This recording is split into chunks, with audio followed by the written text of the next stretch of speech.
Mexico, ઉત્તર America અને કેનેડામાં 8 એપ્રિલે સંપૂર્ણ સૂર્યગ્રહણ જોવા મળશે. આ સમયગાળા દરમિયાન પાથ ઓફ ટોટાલિટીમાં આવતા અમેરિકામાં ઓછામાં ઓછા 12 રાજ્યોમાં લગભગ 4 મિનિટ માટે અંધારું રહેશે. ત્યારે આસપાસના વિસ્તારોમાંથી લગભગ 50 લાખ લોકો આ અદ્ભુત ઘટના જોવા આવે તેવી શક્યતા છે. આ જોતા હોટલની માંગમાં પણ ઘણો વધારો થયો છે.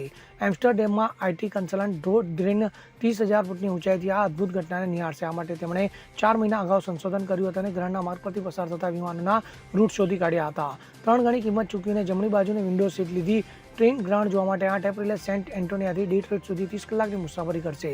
લોકોની નિરાશા જોઈને ડેલ્ટા એરલાઇન્સે 2 વિશેષ ફ્લાઇટની જાહેરાત કરી અને 83,000 રૂપિયાની ટિકિટો તરત વેચાઈ ગઈ હતી. તે જ સમયે ઘણી એરલાઇન કંપનીઓ સરકાર પાસેથી વળાંકવાળા માર્ગની મંજૂરી મેળવવામાં વ્યસ્ત, જેથી જમણી અને ડાબી બંને બાજુની વિન્ડો સીટ પર બેઠેલા લોકો આરામથી આ મનોહર દ્રશ્ય જોઈ શકે. આ બધા સહિત અમેરિકામાં આગામી 4 દિવસોમાં સૂર્યગ્રહણ માટે 13,000 કરોડ રૂપિયાનો ખર્ચ થશે તો ટન હોવાની સંભાવના વ્યક્ત કરાઈ રહી છે.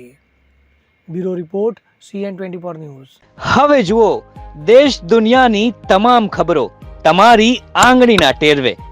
ઉઠાવો મોબાઈલ અને Google Play Store પરથી ડાઉનલોડ કરો અમારી CN24 ન્યૂઝ મોબાઈલ એપ.